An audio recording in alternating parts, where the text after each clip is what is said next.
Depuis maintenant 35 ans, je pense, à peu près, Oui, comme ça.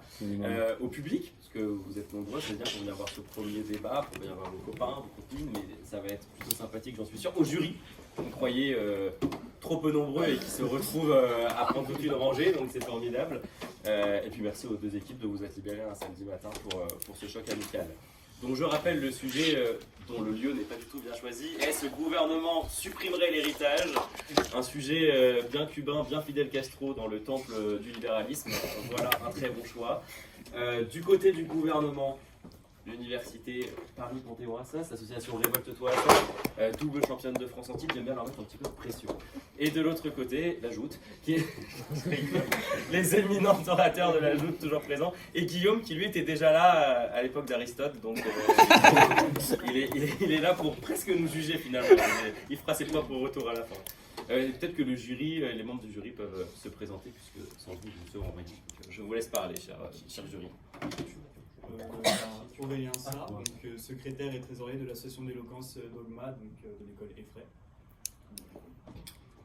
Donatien Boulard, alumni de la Joute de Vinci, que j'ai rejoint dès sa création en 2016. Anne Setor, ancienne d'Erien Solan et l'année dernière responsable communication de la FIDE. Et Abdelhamid, ancien membre de Révolte-toi Assas, que j'avais rejoint en 2016. Puis d'avoir Mathéo, président de l'association, et là pour vous accompagner. Ouais, applaudissons. C'est très éloquent, ça, désolé. Sans faire plus attendre qui que ce soit, sauf si quelqu'un a une remarque à faire, je pense qu'on peut commencer ce débat si tout le monde y est prêt. On rappellera simplement les règles qui, je crois, ont un peu évolué à la FFDE, mais puisqu'elles sont votées en ce moment, on appliquera celles de l'an dernier. Ça sera évidemment un temps de parole qui ne saurait excéder 5 minutes pour chaque orateur. 5 minutes 15, mais du coup, à partir à 5 minutes, on vous dira veuillez conclure. On tapera au bout de 1 minute pour vous indiquer que les questions sont ouvertes et au bout de 4 minutes pour vous indiquer qu'elles sont fermées. Quoi d'autre? Vous connaissez tous de toute façon les règles, j'imagine. Donc voilà, je pense qu'on peut y aller. Eh bien, je vais commencer. Juste les rappeler, les règles pour les gens qui les ont jamais entendues. Pour les gens qui vont les découvrir sur le tas, il y aura évidemment 4 orateurs de chaque équipe. Ils vont alternativement présenter leur projet. D'abord le Premier ministre de la part du gouvernement, ou la Première ministre en l'espèce, puis le chef de l'opposition qui y répondra, ainsi de suite, dans des temps de parole qui ne seraient excédés 5 minutes 15 et qui essaieront le plus possible de convaincre le jury du bien fondé de leur proposition en répondant aux questions de l'opposition et du gouvernement durant leur passage.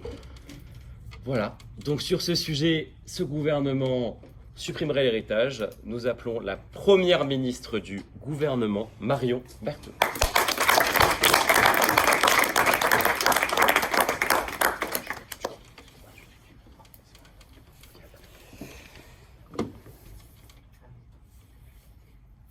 Si la vie était un marathon, certains d'entre nous n'iraient pas très loin. Non, si la vie était un marathon, rares seraient ceux qui réussiraient à atteindre la ligne d'arrivée uniquement grâce à leurs propres efforts, à leur propre mérite. Car aujourd'hui, ceux qui réussissent ce marathon sont ceux qui reçoivent un héritage confortable. Ces fils d'eux qui partent avec quelques kilomètres d'avance dans la vie active, tandis que tous les autres attendent le coup de départ.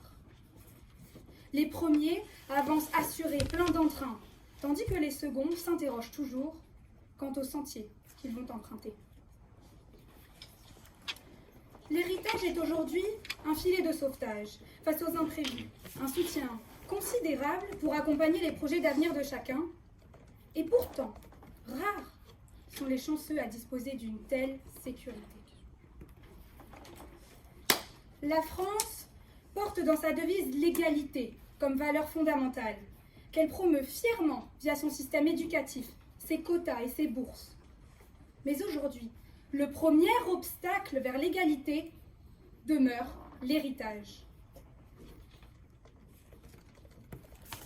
Comment vous parler d'égalité des chances entre des fils de millionnaires et ceux d'une famille modeste? Comment parler d'égalité des chances entre un jeune venant d'un foyer défavorisé et celui d'un foyer aisé, lorsqu'ils veulent tous deux lancer une entreprise? Comment vous parler d'égalité des chances et d'ambition lorsque certains savent dès leur plus jeune âge qu'ils n'auront jamais besoin de travailler?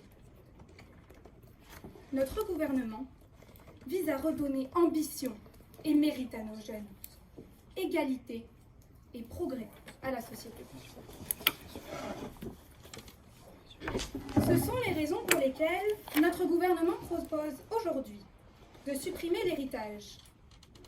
L'héritage correspond à tout patrimoine, actif comme passif, laissé par une personne décédée et transmis par succession selon les règles du droit français, ainsi que tout autre moyen de succession tels que les assurances-vie.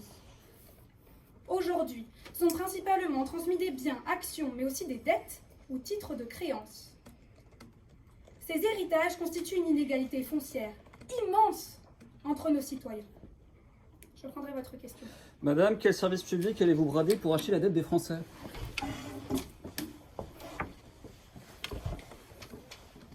Aujourd'hui, notre projet se concentre véritablement sur le fait de faire ce fonds de succession et de récupérer cet héritage. Il n'est pas question de brader des services publics.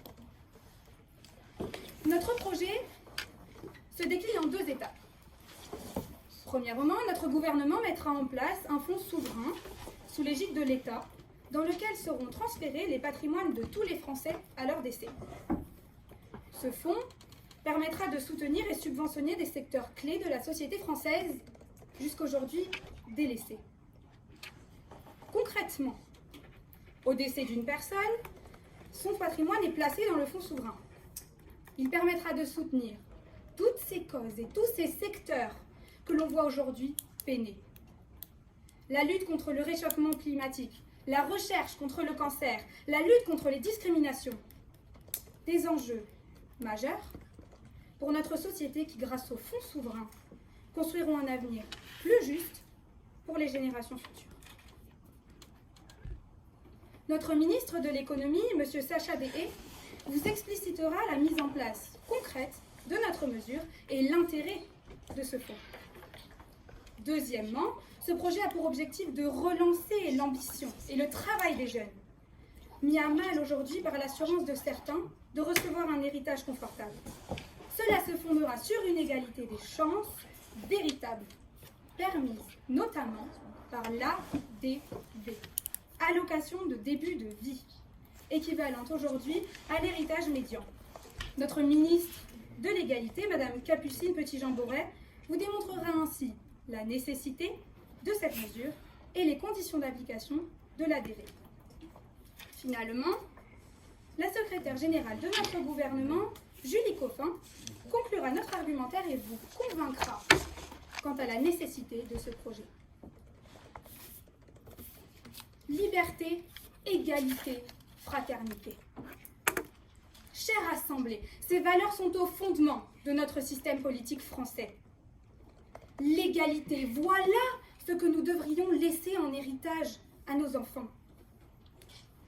Une économie vertueuse, une France plus écologique, une planète plus saine, une société plus juste.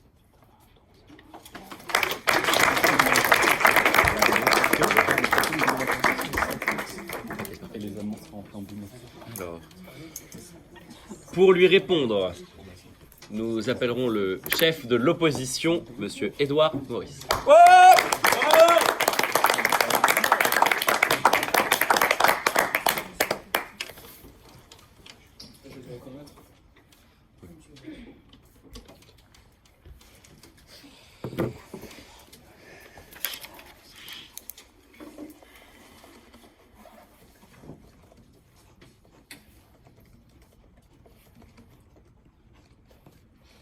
Je ne souhaite à personne de vivre la mort d'un proche. Mais face à cette dure réalité, il n'y a qu'une seule chose dans laquelle on peut se conforter.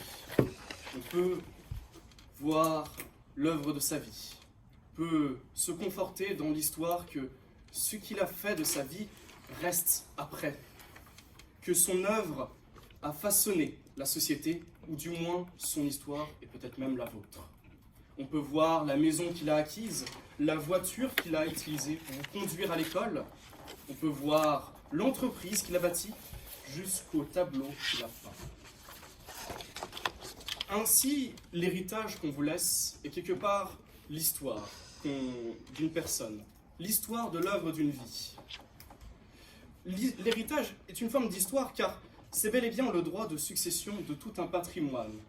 Comme l'a dit la Première ministre, il s'agit d'actions, de dettes, de créances, de propriétés, de biens propres, mais aussi de brevets, mais aussi de la simple petite assiette qu'a façonnée votre grand-mère. C'est de cela qu'il s'agit de l'héritage. Ainsi, priver cet héritage, c'est en quelque sorte priver pour les Français leur propre histoire, leur histoire personnelle, et presque même s'attaquer à l'histoire de tous les Français. On peut lancer des entreprises, comme l'a dit la Première ministre, mais on ne peut pas... Qu'est-ce que deviendront ces entreprises après ? Ces entreprises, à la fin, ne pourront pas laisser une histoire marquante sur votre famille. On doit penser à nos enfants, qu'elle nous dit, mais que laissons-nous alors à nos enfants ? Que laissons-nous à notre famille ? À quoi bon devoir lancer notre entreprise si nous ne pouvons pas subvenir aux besoins de nos proches ? Ce que on dit ce que cette opposition s'oppose dans ce projet de loi, c'est en réalité que sa philosophie n'est point claire. Nous opposons sur plusieurs aspects logiques. En effet, ce gouvernement refuse d'admettre que, en privant les Français de pouvoir accéder à leurs biens, eh bien, il leur permet de pouvoir les vendre à d'autres personnes de l'étranger, à d'autres personnes qui, ou même tout simplement, à changer de résidence principale. Je tiens à vous rappeler que, en changeant de résidence principale, votre droit de succession du pays, c'est le droit de succession du pays de votre résidence qui s'applique, et non le droit français. Ce fut notamment le cas dans l'affaire de Johnny Hallyday. Ainsi, c'est toute une nouvelle population auquel on doit s'attendre, population de personnes qui préfèrent vivre à l'étranger, une population même d'étrangers qui préféreront acquérir les biens, et ainsi plus une population de propriétaires français, mais une population de locataires au service de l'étranger. Pour répondre à ceci, nous souhaitons justement dépeindre quelles sont les conclusions et quelles sont les conséquences néfastes de ce projet de loi. Ainsi, le député Buffando de la Commission économique vous exprimera les conséquences directes de l'économie. Je vais prendre votre question. En quoi votre vision change-t-elle de la vision actuelle ? Ma vision s'exprime justement dans un contexte parfaitement actuel. Peut-être qu'il y a des inégalités. Nous ne nions pas ceci. Cependant, notre vision est que les conséquences de votre projet de loi ne répondent en rien à ce problème. Vous êtes le gouvernement, vous avez pour charge de devoir apporter des solutions. Quelles sont vos solutions au final ? Le député de Sainte-Seine, justement, s'appliquera à vous démontrer, de la Commission des affaires sociales, s'appliquera à vous démontrer en quoi les conséquences, même sur le long terme, on ne parle pas de une, deux, mais de milliers de générations de Français, seront impactées par un projet de loi aussi désastreux. Et enfin, notre secrétaire, M. Turca, vous exprimera justement, vous conclura à peu près et vous rappellera en quoi, quelles sont notre vision et notre philosophie, et même notre approche face à ce projet de loi. Mesdames, Messieurs de l'Assemblée, il s'agit ce soir, il s'agit aujourd'hui de pouvoir maintenir l'histoire de nos Français, de pouvoir maintenir l'histoire de la France. Cette opposition cherche aujourd'hui à se battre pour le sens et le besoin d'être français.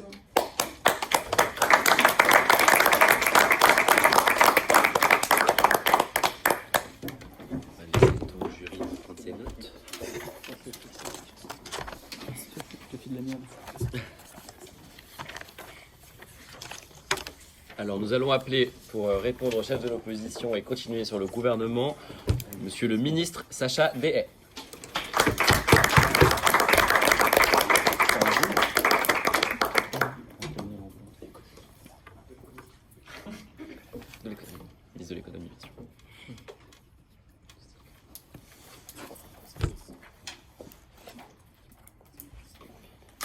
Connaissez-vous la différence entre Xavier Niel et Jean-Victor Meliers?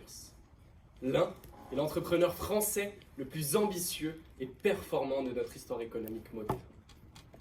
Le deuxième a acheté en tant que premier appartement un 330 mètres carrés, esplanade des Invalides, et est titulaire d'un siège viager au conseil d'administration de L'Oréal en tant que petit-fils de Liliane Bettencourt. Xavier Niel a commencé sans rien. Imaginez sa réussite avec 70 000 € pour se lancer. Notre projet est de constituer un fonds souverain dans lequel sera versé l'ensemble des capitaux français qui auraient dû être hérités par un mécanisme de succession. Cela représenterait, selon le Comité national économique, près de 250 milliards d'euros par an de capitaux hérités. Parce que nous croyons en un projet égalitaire. Ce fonds souverain sera l'une des prouesses françaises et l'allocation qui vous sera présentée par Madame le ministre de l'Égalité, versée à nos citoyens français, de parents français, imposable en France, inspirera le monde entier. Nous le concevons, l'héritage est principalement immobilier en France. Les appartements, maisons, les garages, les places de parking constituent la grande majorité de la richesse française. Ainsi, nous proposons que les biens immobiliers reviennent au fonds souverain, sans supprimer la propriété privée. Les enfants ou proches nommés par le défunt auront un droit préférentiel de rachat d'1 an qui leur laissera la possibilité de déposer une demande de prêt pour acheter quelconque bien du patrimoine du défunt.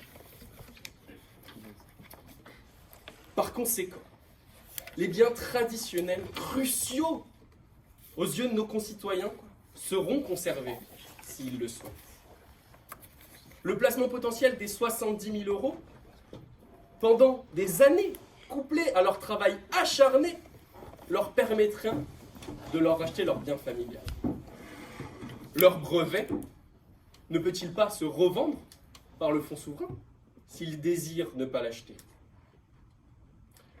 L'extinction du droit préférentiel permettra au fonds souverain de revendre les biens immobiliers et effectuer des investissements dans l'économie française. Je prendrai votre question. Que prévoit votre projet de loi quand l'intégralité du patrimoine français aura été vendu ou enviagé aux étrangers? Alors, j'aimerais vous rappeler principalement qu'on ne peut pas vendre en viager. Le viager est un mécanisme qui permet de ne pas justement acheter un bien. Ensuite, les investissements seront principalement dans l'économie française et non dans l'économie étrangère. Nous le concevons, l'âge de l'héritage est de plus en plus vieux et souvent, il n'est aucunement investi ou consommé, mais épargné. De l'argent inutile alors qu'il aurait pu être injecté dans des projets français et innovants. Je ne prendrai pas votre question. La stratégie du fonds d'investissement portera donc sur l'innovation, comme par exemple la transition écologique. Ils dynamiseront notre économie avec une aide nécessaire aux startups françaises qui ne cessent de nous surprendre. Nous réinjectons de l'ambition dans la volonté des Français. Les inciter à innover, à travailler dur pour faire de notre pays un exemple de réussite et non de reproduction sociale. Je ne prendrai pas votre question. Ces fonds, apportés au talent du petit artisan ou à l'inventivité de l'ingénieur diplômé, sera un exemple à transposer à l'étranger. Des investissements dans les biocarburants qui se sont montrés rentables, avec des chimistes qui ont besoin d'investisseurs qui leur font confiance. La rentabilité est un objectif, mais ne sera pas le but du fonds souverain. La transparence y régnera pour inciter les investisseurs étrangers à apporter leurs capitaux dans notre économie qui sera florissante. Le mérite et l'ambition sont l'essence de notre économie démocratique. Notre gouvernement fait confiance aux méritants de notre démocratie. Nous ne laisserons aucun futur Xavier Niel sans les moyens de démontrer leur incompatibilité.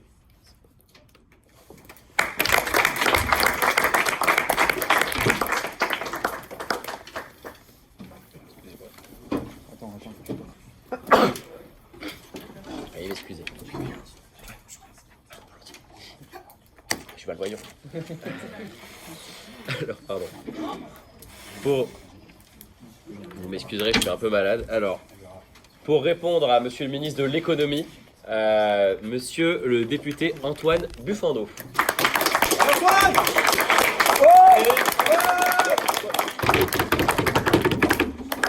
Tiens pas cette santé.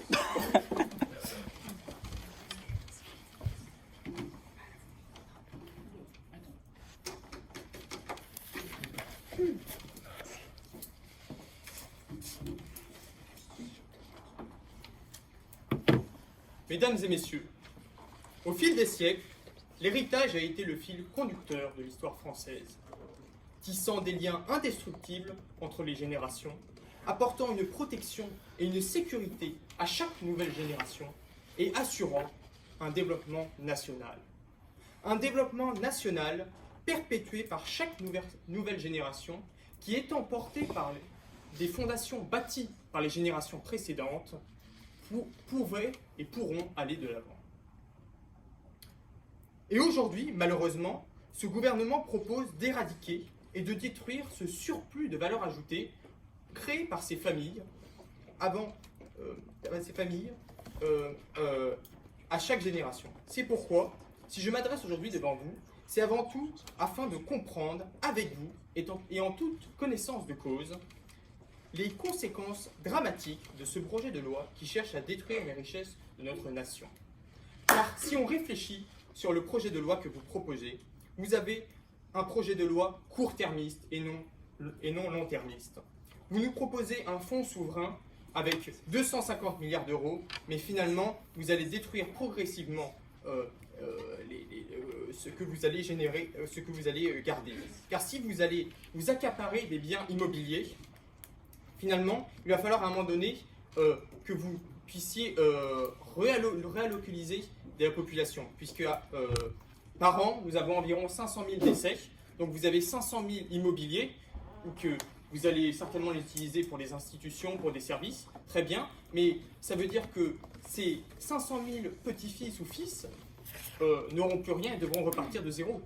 Ils n'auront plus rien, ils seront déshérités, et donc il faudra bien les reloger. Sur le long terme, sur plusieurs générations, il faut penser long-termiste.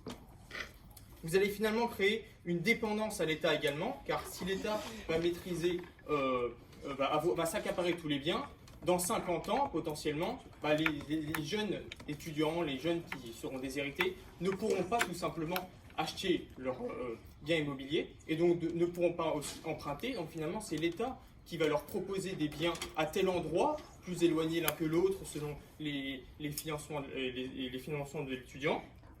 Et donc finalement, en fait, vous allez placer les gens, chacun va pas, c'est l'État qui va finir par définir où ils vont placer les gens.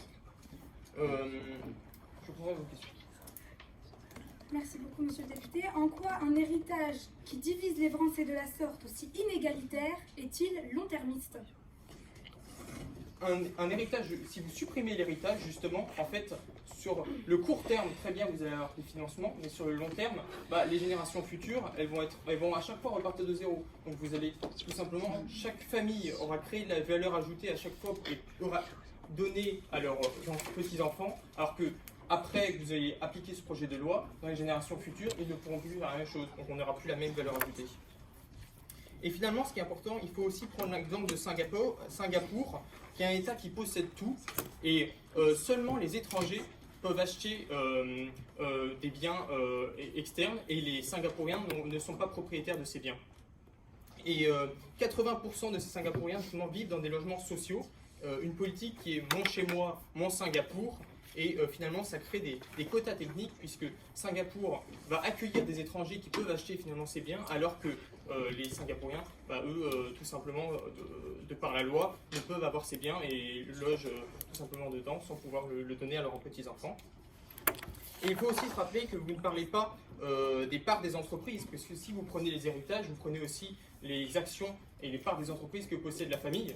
Et si vous les gardez, bah, finalement vous allez détruire ce côté innovation, puisque la plupart des innovations sont faites par des gens qui investissent et qui veulent faire fructifier des biens. Si c'est l'État qui commence à gérer, ça devient tellement grand que vous ne pourrez pas gérer tout ça.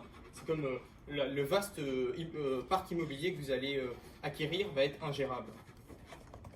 Et il faut aussi penser aux viagers que finalement en fait vous allez laisser aux étrangers puisque les étudiants ne pourront pas les acheter et les nouvelles générations ne pourront pas les acheter. Bref, ce gouvernement propose la destruction sur le long terme du patrimoine français, mais ne nous en trompons pas, car chaque fois que nous faisons prospérer l'héritage qui nous est confié, nous plantons des graines pour l'avenir. Chaque fois que nous transmettons notre savoir-faire, notre richesse et notre territoire, nous construisons des ponts entre les générations françaises et favorisons ainsi l'unité, la sécurité et le développement et l'innovation. Soyons donc comme nos ancêtres les gardiens zélés de cet héritage. Transmettons-le comme un trésor inestimable, car dans chaque page de notre histoire familiale, dans chaque tradition perpétuée et dans chaque héritage transmis, se cache une leçon précieuse pour notre avenir commun.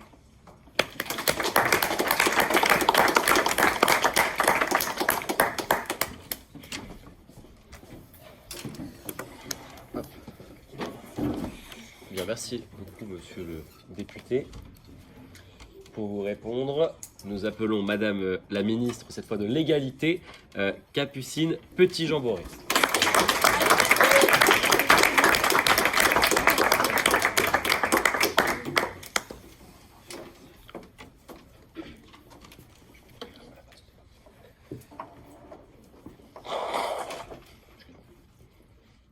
Je suis comme toi comme moi, il est comme elle et elle comme lui. Humain et vivant, voulant survivre à tout point. Alors pourquoi l'INSEE estime-t-elle à 14,6% en 2019 le taux de pauvreté? Pourquoi, dans un monde où nous voulons tous la même chose, certains vivront dans la misère toute leur vie, malgré leur travail? Pourquoi, alors qu'elle travaille de 6 à 23 heures sur plusieurs petits boulots, cette mère se demande comment sa famille va manger à la fin du mois? Contrairement à ce que semble croire l'opposition, nous n'allons pas brûler les livres d'histoire et dépouiller les Français. L'ambition globale de notre projet est de donner bien plus qu'une simple chance à la jeunesse, mais un souffle d'ambition. Comme le discours d'un général à ses armées, le gouvernement a pour objectif de rendre la jeunesse française ambitieuse. Parce que comment se motiver à chercher un travail, à être actif, quand on commence la vie dans la misère? Je prendrai votre question.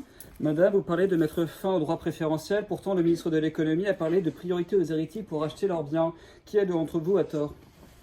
Merci de votre question. Je n'ai pas parlé de supprimer le droit préférentiel.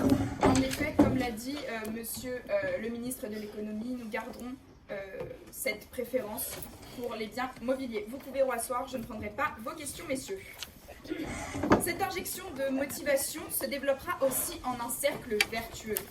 Ceux qui, jeunes, auront bénéficié de l'allocation mise en place dans notre projet verront en celui-ci une véritable raison de se lever le matin pour aller travailler et contribuer à une économie française positive. L'allocation évoquée par mon collègue est celle de début de vie ou ADV. Elle sera d'un montant de 70 000 € qui pourra augmenter au fur et à mesure des investissements dans notre fonds mis en place. Ce montant est calculé sur la rente nette potentielle de 10% par an que le fonds pourra générer. Elle sera reçue à 18 ans pour tous ceux qui entrent dans le critère d'héritiers de parents français payant leur impôt en France. Cette somme est aussi l'héritage médian des citoyens français selon le comité d'analyse économique et selon l'INSEE, représentant alors un héritage juste pour tous les citoyens français, parce que nous ne voulons pas d'extrême pauvreté et nous ne voulons pas de richesse si importante qu'elle serait une restreinte pour l'économie. L'allocation a donc pour but de donner à tous une chance de bien débuter dans la vie active. Nous nous rappelons pour la plupart du pass culture qui voulait motiver la jeunesse à se cultiver et à s'instruire. Voyez cette aide comme un pass culture à plus grande échelle. Le gouvernement ne veut plus qu'un jeune majeur, étudiant ou travailleur se demande déjà comment il va organiser ses courses pour pouvoir manger jusqu'au dernier jour du mois ou comment il va se loger. Bien sûr, nous voulons rester réalistes et le gouvernement sait pertinemment qu'une égalité totale et absolue ne pourra être atteinte. Et ce n'est d'ailleurs pas ce vers quoi nous tendons. Notre projet veut s'inscrire dans un objectif de redynamisation de la vie active et de la jeunesse. Le gouvernement n'aura pas la prétention de croire que son projet mettra un terme aux inégalités, mais il ne veut plus fermer les yeux sur les conditions inhumaines de certains Français.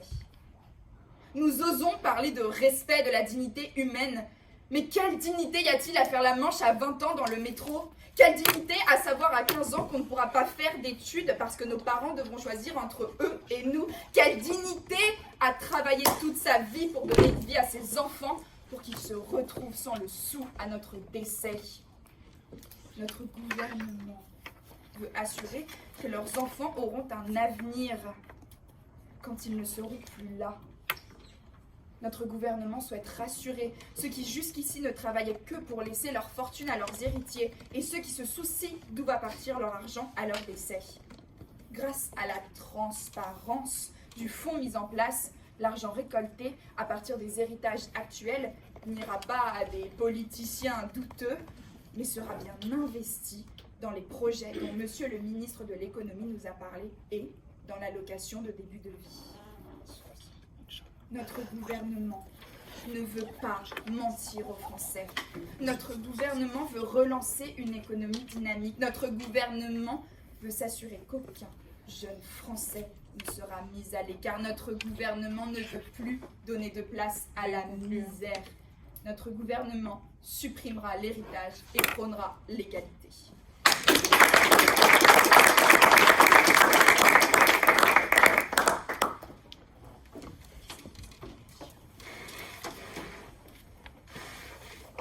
Pour rétorquer à Madame la ministre de l'Égalité, exactement, nous appelons Monsieur le député Maxence de Sainte-Celle.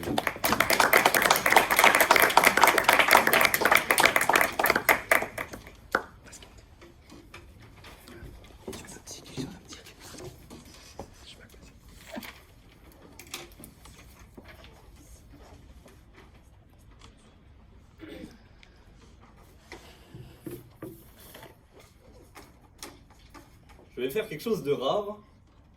Je vais concéder quelque chose à notre gouvernement. Oui, il y a des inégalités. Et oui, il faut les régler. Mais comment? Ça, je ne concéderai rien. Parce qu'en fait, des manières de récupérer de l'argent, on peut en citer des milliers. Et pourquoi vous avez choisi l'héritage et pas une autre? Vous avez été incapable de nous expliquer cette différence fondamentale de votre projet de loi. Pourquoi pas simplement proposer des impôts sur la fortune, des taxes plus hautes ou je ne sais quoi qui pourrait aider l'économie? Pourquoi ceci? Pourquoi l'héritage? En même temps, j'aimerais être d'accord avec la vision du gouvernement. J'aimerais vraiment. Encore faudrait-il qu'il soit d'accord avec lui-même. Parce que oui, vous avez parlé d'arrêter la priorité. Ensuite, vous avez réaffirmé vouloir la priorité aux élites. Et j'aimerais parler un petit peu plus de social. Le changement de la société que nous offre ce gouvernement, sont-ils prêts à l'assumer jusqu'au bout? Sont-ils prêts à assumer tout ce qui va se dérouler? Il est vrai que lors d'une transaction financière, il y a évidemment une attache émotionnelle très forte au bien qui est transmis dans le cas de l'héritage. Tenez cette cravate. Combien sur le marché de l'occasion? 10 €, pas plus. Mais si vous la vouliez de moi, il faudra au moins débourser 50, 100, 1000 €, je ne sais pas. Parce qu'elle fait partie des 3 seules cravates que m'a légué mon grand-père. Alors oui, Cette valeur émotionnelle que je ne saurais quantifier en termes d'euros, elle a de l'importance pour moi, pour le gouvernement et pour ce projet qui va saisir tous ces fonds pour lui. La valeur émotionnelle est de 0. La valeur émotionnelle est simplement perdue dans la transaction, c'est fini. Alors peut-être que j'aurai la priorité pour acquérir cette jolie cravate, mais si je dois le faire pour tous mes biens, est-ce que je vais avoir, ne serait-ce que l'argent de vivre? Est-ce que j'aurai l'argent de posséder ce qui m'appartient? Est-ce que c'est ça, la France, que vous offrez aujourd'hui? Ensuite, il y a une question fondamentale, tout de même, sur le fait de ne rien léguer. Si je vis sans rien léguer, à quoi bon vivre? Je nais, je grandis, je consomme, et je meurs. J'ai été Mère Teresa ou la plus grosse des enflures, ça ne change rien. Il n'y a rien après moi. Je n'ai pas légué quoi que ce soit, j'ai construit une entreprise géniale, saisie par l'État. Alors, Monsieur Niel serait très content de savoir que son entreprise sera saisie par l'État, mais j'aimerais savoir, une fois que l'État aura saisi Free, Orange, SFR, que fera-t-il? Va-t-il fusionner toutes les entreprises, avoir un monopole? Est-ce que c'est ça l'innovation dont vous faites la promotion? Va-t-il les dissoudre? Va-t-il réussir à gérer Auchan et Carrefour en parallèle? Je prendrai votre question. En quoi votre cravate est-elle un bien immobilier sur lequel notre droit de préférence s'applique? Mais revenons justement sur votre immobilier. Parce que le problème est bien différent. Effectivement, pour 10 €, la cravate, je peux l'acquérir. Mais les Français pourront-ils acquérir les biens qui leur appartenaient hier? Eh bien non. Si je ne lègue rien, si je peux m'endetter à vie, mourir et que l'État paye ma dette, quelle banque va me prêter de l'argent? C'est quand même un principe simple. Aucune banque ne va prêter si tout le monde donne sa dette à l'État. Alors on a quand même demandé combien vous pourrez fermer de services pour rembourser ces dettes. On n'a pas eu de réponse satisfaisante. Et surtout, vous dites que vous n'allez pas vous attaquer à l'histoire.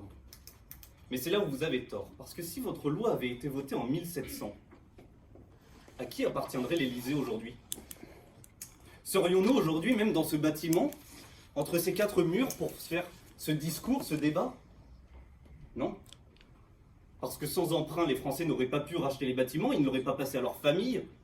Ça aurait été racheté par des fonds étrangers qui, eux, je vous le rappelle, ça a été dit et redit, disposent du droit de succession de leur pays. Et donc, ils donneront gratuitement à leur descendance tous les biens qui seront petit à petit grignotés du territoire français.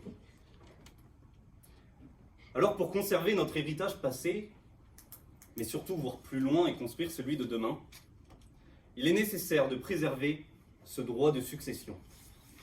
Que ce soit pour les générations futures ou pour la France de demain.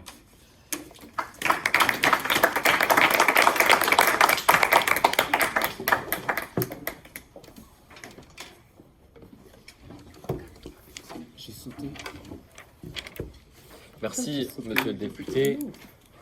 Pour conclure ce débat du côté du gouvernement, nous appelons leur secrétaire générale, madame Julie Coffin.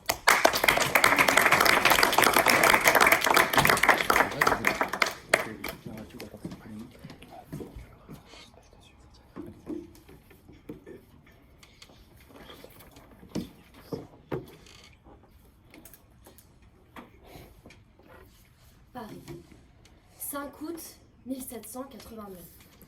La capitale surchauffe, non pas à cause de la chaleur de la ville du mois d'août, mais bien en raison de la nuit passée. L'Assemblée a voté l'abolition des privilèges. Les hommes se jettent dans les bras les uns des autres. Quelle avancée et quelle victoire pour cette démocratie en devenir.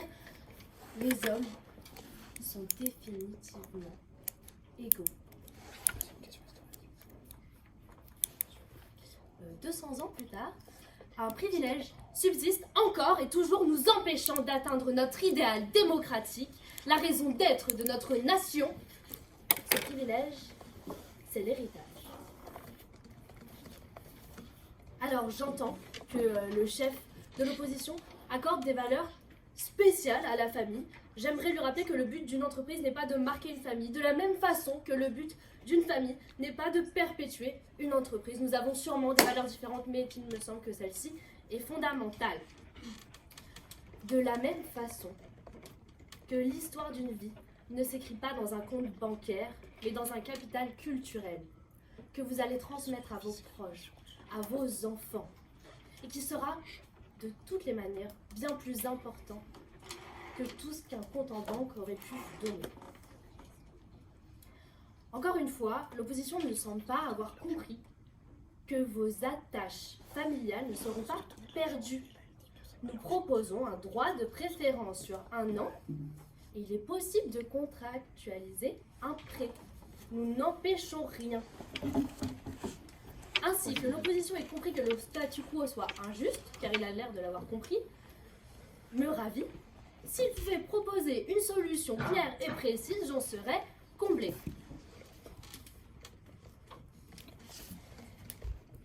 Ainsi, votre premier député est d'accord avec nous. L'héritage produit des liens indestructibles entre générations.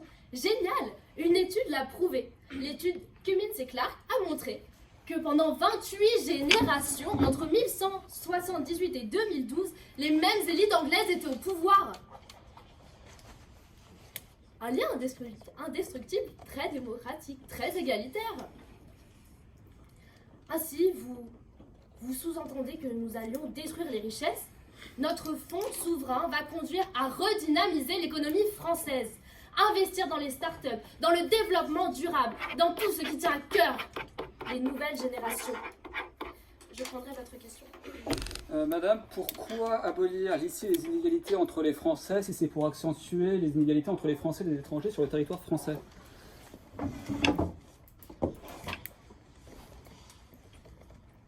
Il n'y aura pas plus de compétition entre les Français et les étrangers. J'ai pas fini en plus. Il n'y aura aucune compétition plus qu'il y a maintenant sur les territoires. Ainsi, votre député nous a d'autant plus parlé d'une dépendance à l'État. Vous pouvez vous rasseoir. Je suis ravie de vous apprendre que la sécurité sociale est affiliée à l'État. Bravo, vous l'êtes déjà. Notre système de santé est complètement dépendant de l'État français. Ainsi, vous avez peur de la valeur ajoutée qui ont été créées par les anciennes générations. Mais vous avez bien raison. Mais celle-ci, au lieu d'être concentrée dans certaines familles, sera redistribuée pour tous les Français. Et si je puis me permettre, petite leçon d'innovation, l'innovation ne vient pas de la famille, ni de l'hérédité, mais des capacités et de l'inventivité des nouvelles générations, dans lesquelles ce gouvernement veut investir. Enfin, vous nous demandez pourquoi nous avons choisi l'héritage. Eh bien, parce que c'est la première source d'inégalité en France. Voilà. Aujourd'hui et depuis 30 ans, il vaut mieux hériter que de travailler pour être riche. Enfin, toutes les entreprises ne sont pas familiales, car toutes les entreprises ne sont pas des empires familiaux. Et monsieur le dernier député, vous avez l'air de ne pas travailler, tant mieux pour vous, mais l'héritage n'est pas la seule source de revenus pour la plupart des Français. Ainsi, dans cet hémicycle, nous avons choisi de défendre la justice, l'égalité, le mérite et le progrès. Notre ministre de l'égalité s'est chargé de le faire et de vous convaincre que chaque Français a le droit à la même chance, que personne ne doit subir un quelconque retard. Notre projet corrige cette inégalité persistante au sein d'une démocratie qui se veut et qui se doit d'être exemplaire, en instaurant un système juste de fonds finançant les projets tenant à cœur les générations futures. L'ADV permettra aux jeunes adultes de s'engager sans peur. Nous passerons d'un héritage individuel à un bénéfice collectif, voire sociétal.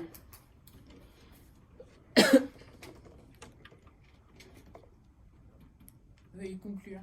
Au pays des droits de l'homme, tous ne sont pas encore égaux. Aujourd'hui s'impose la nécessité de combattre cette injustice.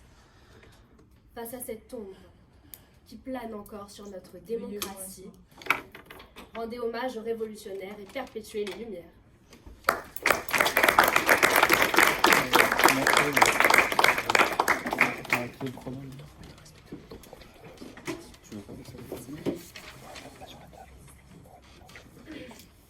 Pour conclure ce débat, Et en parlant d'héritage, quoi de mieux qu'une personne âgée, nous appelons Monsieur Guillaume Turcas.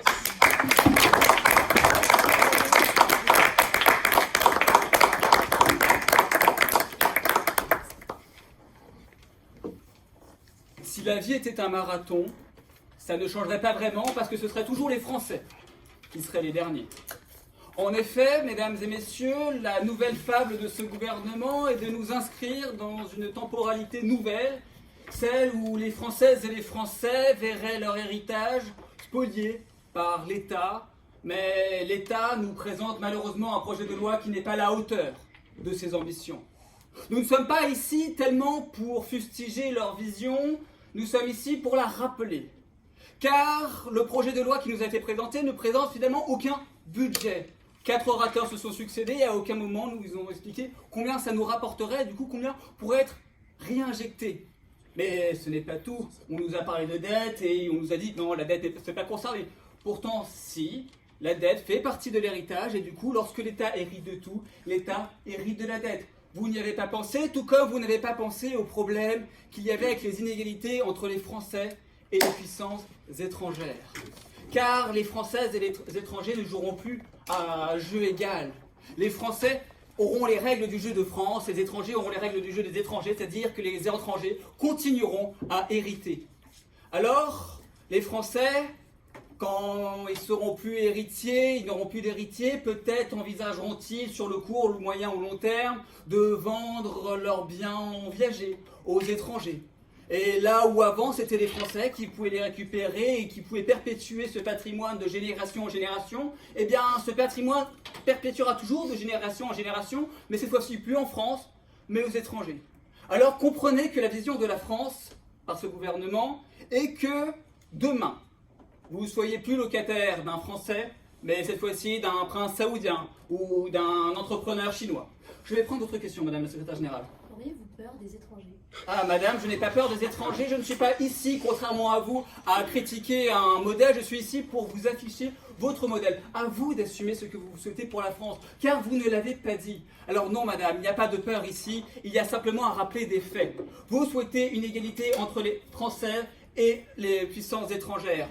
Alors, est-ce que vous pensez que c'est souhaitable que l'intégralité du parc immobilier n'appartienne plus à la France? Parce que en faisant cela, vous allez appauvrir la France.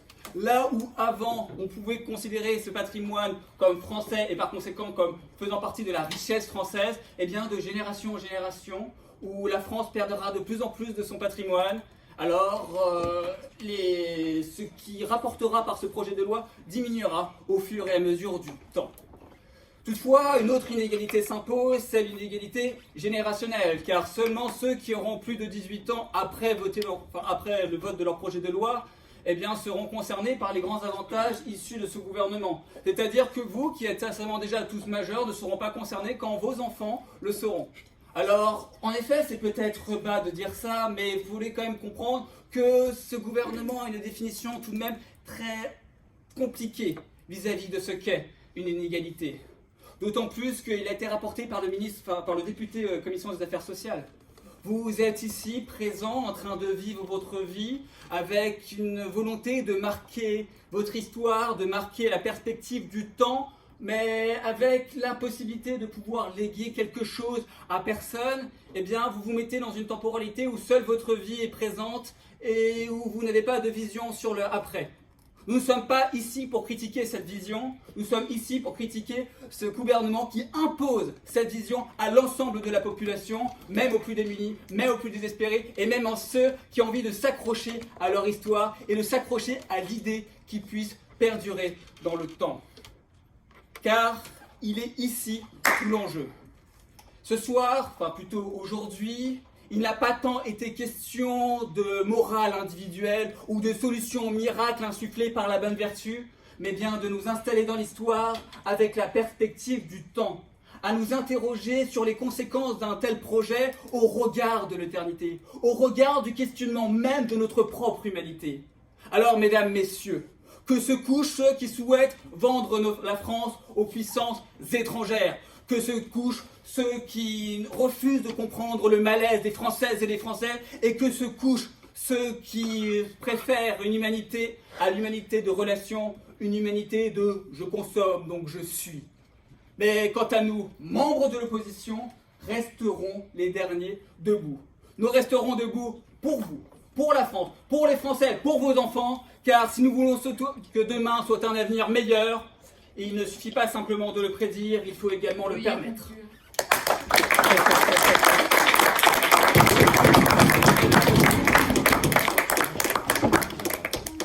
Messieurs et mesdames et messieurs du gouvernement, messieurs de l'opposition, le jury